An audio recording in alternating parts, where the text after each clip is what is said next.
अक्लमंद काजी नूरुद्दीन के 3 हैरत अंगेज फैसले पुराने दौर की बात है। एक ऐसे न्यायाधीश का जिक्र होता था जिनका नाम नूरुद्दीन था। उनकी असाधारण बुद्धि, गहरी समझदारी और न्यायप्रियता दूर दूर तक प्रसिद्ध थी। वह अपनी इस खास काबिलियत का इस्तेमाल मजलूमों को इंसाफ दिलाने और शक्तिशाली लोगों के जुल्मों को बेअसर करने के लिए करते थे। उन्होंने अपने करियर में कई जटिल मामले सुलझाए, जिनमें 3 खास मुकदमे उनकी न्याय बुद्धि की मिसाल बन गए। इनमें पहला मुकदमा सबसे ज्यादा पेचीदा था। पहला मुकदमा, खजूर के पेड़ के नीचे का झूठ। एक शहर में 2 पड़ोसी रहते थे। एक था नेक और सीधा सादा, जबकि दूसरा शर्तहीन, मक्कार और धूर्त। सीधा सादा पड़ोसी अपने धूर्त पड़ोसी की असलियत से बेखबर था। एक दिन धूर्त पड़ोसी पर कोई आफत आ गई। घर में खाने को कुछ नहीं बचा। वह सीधे अपने सीधे सादे पड़ोसी के घर कर्ज मांगने गया, पर वह घर पर नहीं मिला।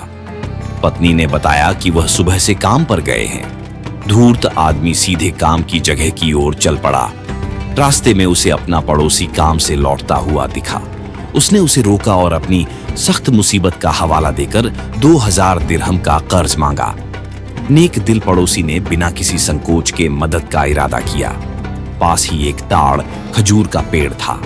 नेक पड़ोसी ने कहा, कल इंशाअल्लाह मैं 2000 दिरहम का बंदोबस्त कर दूंगा। हम ठीक इसी ताड़ के पेड़ के पास मिलेंगे। अगले दिन नेक पड़ोसी ने वादा निभाया और इकट्ठा किए हुए 2000 दिरहम धूर्त पड़ोसी को सौंप दिए। धूर्त ने कहा, यह रकम मैं 3 महीनों में लौटा दूंगा। नेक पड़ोसी ने किसी लिखित दस्तावेज या गवाह की जरूरत नहीं समझी। उसने केवल भरोसे पर काम किया। 3 महीने गुजर गए। जब नेक पड़ोसी अपनी रकम मांगने गया तो वह धूर्त साफ मुकर गया। मैंने तुमसे कभी पैसे नहीं लिए, उसने बेशर्मी से कहा। नेक पड़ोसी हैरान रह गया। वह मन ही मन दुखी हुआ कि यह कैसा जमाना है जहां नेकी को ही नेकी से लूटा जाता है। पर उसे काजी नूरुद्दीन की न्याय पसंद ईमानदारी पर भरोसा था। उसने सोचा कि इस झगड़े को अदालत में ले जाना ही बेहतर है। काजी नूरुद्दीन के सामने जब सीधा सादा पड़ोसी पेश हुआ और सारी दास्तान सुनाई, तो काजी ने सिपाही को उस धूर्त पड़ोसी को बुलाने का आदेश दिया। धूर्त पड़ोसी आया। काजी ने पूछा, तुम्हारे पड़ोसी का दावा है कि उसने तुम्हें 2000 दिरहम कर्ज दिए थे, क्या यह सत्य है? उस बदनीयत आदमी ने सख्ती से इनकार कर दिया। जनाब, यह सरासर झूठ है। मैंने कभी इससे पैसा नहीं लिया। काजी ने नेक पड़ोसी की ओर देखा और पूछा, तुम्हारे पास कोई गवाह या सबूत है? नेक पड़ोसी ने उदासी से कहा, नहीं हुजूर, मैंने उस पर भरोसा किया था। मैंने कभी सोचा भी नहीं था कि वह मेरे साथ ऐसी धोखाधड़ी करेगा। काजी नूरुद्दीन कुछ देर गहरी सोच में डूब गए। फिर बोले, अगर तुम्हारी बात सच्ची है तो जाओ और ठीक उसी जगह की मुट्ठी भर मिट्टी लेकर आओ जहां तुमने अपने पड़ोसी को पैसे दिए थे। नेक पड़ोसी यह सुनकर अचंभित हुआ, पर अदब से चला गया। जब देर हो गई और वह वापस नहीं आया तो काजी ने अचानक धूर्त पड़ोसी से पूछा, तुम्हारा पड़ोसी इतनी देर क्यों कर रहा है? धूर्त ने बिना सोचे समझे तुरंत जवाब दिया, जनाब, वह जगह यहां से काफी दूर है। काजी मुस्कुराए और बोले, तो फिर यह कैसे मुमकिन है कि तुम वह जगह जानते हो अगर तुमने वहां कभी पैसे नहीं लिए? धूर्त पड़ोसी का चेहरा सफेद पड़ गया। काजी ने जोर देकर कहा, अब यह साफ हो गया है कि तुम्हारे पड़ोसी का दावा सच्चा है। इस तरह काजी नूरुद्दीन ने अवाक कर देने वाली युक्ति से सच को साबित किया और हुक्म दिया कि उस धोखेबाज को जेल में डाल दिया जाए जब तक वह रकम नहीं लौटा देता। दूसरा मुकदमा, कुछ नहीं का सौदा। एक बूढ़ा व्यक्ति बाजार से आटे का भारी थैला खरीदकर अपने गधे पर लादकर घर जा रहा था। रास्ते में गधा ठोकर खाकर गिर गया और आटे का थैला जमीन पर बिखर गया। बूढ़ा कमजोर था, वह उसे दोबारा गधे की पीठ पर नहीं रख सकता था। वह इसी उधेड़बुन में था कि एक शक्तिशाली पर मतलबी नौजवान वहां से गुजरा। उसने बूढ़े को देखा और पूछा, ओ बूढ़े, यहां क्यों रुका है? बूढ़े ने अपनी परेशानी बताई। नौजवान ने कहा, मैं यह थैला उठाकर गधे की पीठ पर रख सकता हूं, पर तुम मुझे इसके बदले में क्या दोगे? बूढ़े ने अनमने ढंग से जवाब दिया, कुछ नहीं। नौजवान ने थैला उठाया और गड्ढे पर रख दिया। बूढ़ा चलने को तैयार हुआ। तभी नौजवान ने पूछा, ओ बूढ़े, तुम कहाँ जा रहे हो और वह चीज कहाँ है जिसका तुमने वादा किया था? बूढ़े ने हैरानी से कहा, बेटा, मैंने तुमसे कोई वादा नहीं किया। नौजवान जिद पर अड़ गया, तुम झूठ बोल रहे हो। जब मैंने थैला उठाया तो मैंने पूछा था तुम क्या दोगे और तुमने कहा था कुछ नहीं। मैं वही कुछ नहीं चाहता हूं जो तुमने वादा किया था। बूढ़ा समझ गया कि वह एक नीच और शातिर व्यक्ति के चक्कर में फंस गया है। उसने लाख समझाया कि उसका मतलब यह था कि उसके पास देने के लिए कोई इनाम नहीं है, पर नौजवान नहीं माना। लाचार होकर दोनों काजी नूरुद्दीन के दरबार में पहुंचे। पूरी दास्तान सुनने के बाद काजी ने बूढ़े से पुष्टि की, क्या तुमने इसे कुछ नहीं देने का वादा किया था? बूढ़े ने हाँ कहा। काजी ने जवान की तरफ देखा, और तुम अब भी केवल वही कुछ नहीं चाहते हो? जवान ने हाँ कहा। काजी ने सोचा कि यह नौजवान कितना लालची और बेशर्म है। उन्होंने तुरंत आदेश दिया कि गधे को आटे की बोरी समेत अदालत में लाया जाए। जब गधा अदालत में आया तो काजी ने नौजवान से कहा, अगर तुम वही चाहते हो जो इस बूढ़े ने वादा किया था। काजी ने गधे की पीठ से आटे की बोरी उतारी और जमीन पर रख दी। फिर उन्होंने नौजवान से कहा, अब इस बोरी को जमीन से उठाओ और वापस गधे की पीठ पर रख दो। जवान, काजी ने बूढ़े से पुष्टि की, क्या तुमने इसे कुछ नहीं देने का वादा किया था? बूढ़े ने हाँ कहा।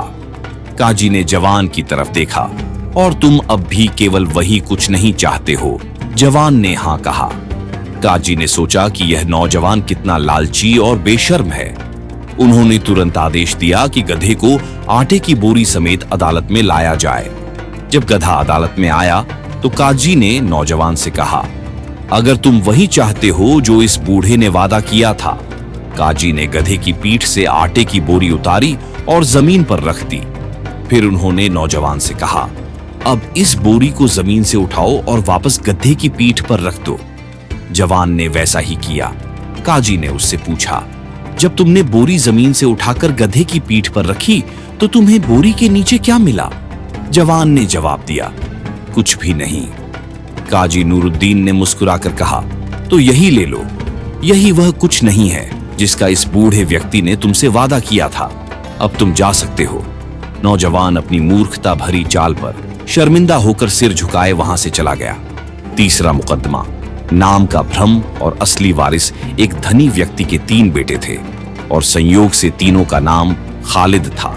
अपनी मृत्यु से पहले पिता ने एक अजीब वसीयत लिखी, खालिद को विरासत मिले और खालिद को विरासत न मिले। बेटों ने जब यह वसीयत पढ़ी तो वे भौचक्के रह गए। यह स्पष्ट था कि पिता किसी एक बेटे को वारिस बनाना चाहते थे और किसी दूसरे को संपत्ति से महरूम करना चाहते थे, पर तीनों का नाम एक जैसा होने से यह पहेली बन गई। आखिरकार वे इस रहस्य को सुलझाने के लिए काजी नूरुद्दीन के पास पहुंचे। काजी ने वसीयत पढ़ी और खुद भी हैरत में पड़ गए। उन्हें लगा कि जरूर कोई ऐसी बात है जो इन बेटों से छिपाई गई है। गहरी सोच के बाद उन्हें एक शक हुआ। उन्होंने अपने सिपाही को आदेश दिया कि तीनों भाइयों को कमरे से बाहर ले जाया जाए और फिर उन्हें एक एक करके अंदर लाया जाए। जब पहला खालिद अंदर आया तो काजी ने एक कठोर चेहरे के साथ कहा, खालिद, अदालत को इस वसीयत में जालसाजी का शक है। हमने बहुत सोचा पर हमें तुम्हारे पिता के अंगुलियों के निशान लेने के अलावा कोई हल नहीं मिला। इसके लिए हमें उनके शव को कब्र से निकलवाना होगा। क्या तुम इससे सहमत हो? पहला खालिद गुस्से से बोला, नहीं हुजूर, मैं सहमत नहीं हूं। मैं अपने बाप को पैसों की खातिर मौत के बाद जलील होते नहीं देख सकता। मुझे यह विरासत नहीं चाहिए। मैं अपना हिस्सा भी अपने भाइयों को दे दूंगा। काजी ने उसे बाहर इंतजार करने को कहा। दूसरे खालिद के साथ भी यही सवाल दोहराया गया।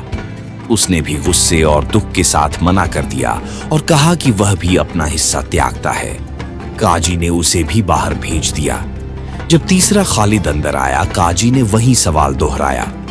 तीसरे खालिद ने ठंडे दिमाग से जवाब दिया, अगर आप मेरे बाप को कब्र से निकालते हैं तो मुझे कोई हर्ज नहीं है। वह जिंदा से ज्यादा भरोसेमंद थे। काजी नूरुद्दीन तुरंत सच्चाई समझ गए। उन्होंने घोषणा की, यही वह खालिद है जिसे विरासत नहीं मिलनी चाहिए।